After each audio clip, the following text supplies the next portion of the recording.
Before working with Laurie-Ann, I was completely overwhelmed. I knew I wanted to start speaking, but every time I sat down, it was the pitching and the idea generation and where to speak and who to talk to and what to say. And it was too much. So one day I realized I really just needed to get clarity and start with what I wanted to speak about and who I wanted to speak to. And I knew that that would really narrow down the process of pitching and putting myself out there. I hired Laurie-Ann for a consult and wow. I have three overarching angles now that I can pitch to different groups depending on their needs and my goals. So it saved me a whole bunch of time and mental anguish.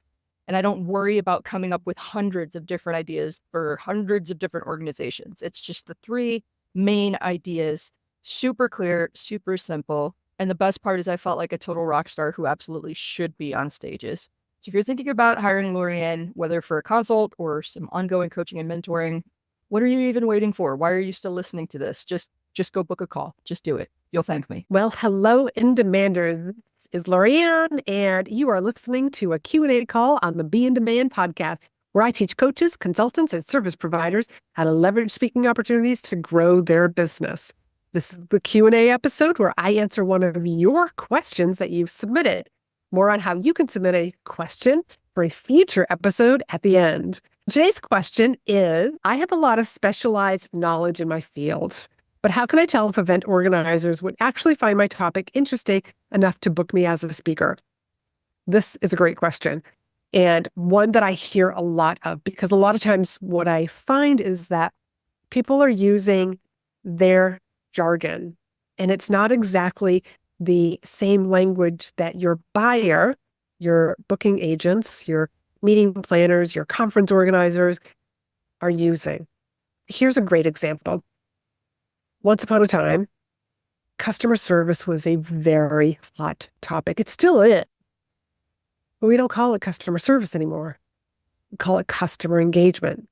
So you might be great at customer service tips and ideas, and you might want to present that to a meeting planner, but it's not the language that they're using anymore.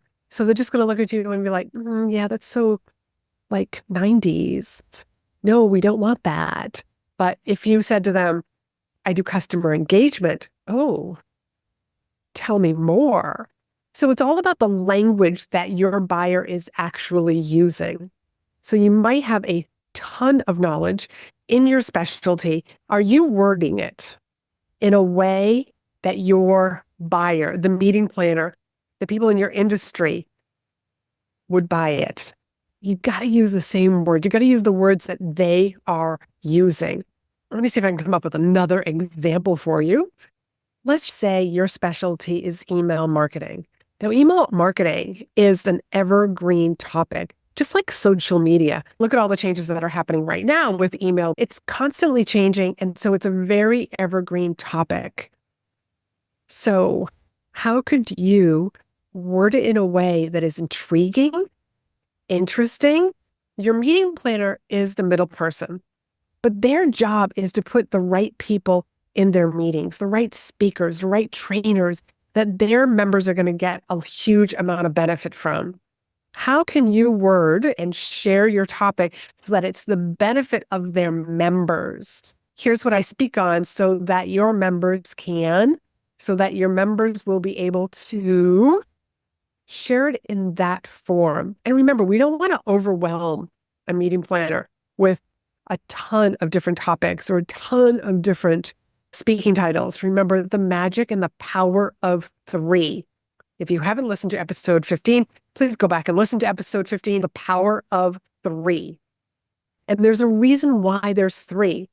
We just want to intrigue when you are pitching the meeting planners, the conference organizers. Remember, I have a philosophy of your pitch should be like you are opening the door to the conversation. You're not overwhelming them with, here's all the things that I can speak about. Hire me to speak. No. Remember, you are coming into their house. So be polite, be courteous, open the door to the conversation, and ask for permission to come into their world and speak to their members. I hope you found interesting. I hope that you find that helpful. Always putting things in the words of your buyer. Do you have a question about the speaking world? how to leverage opportunities to grow your business, where to find the right audiences filled with your ideal clients, or how to monetize speaking for your business?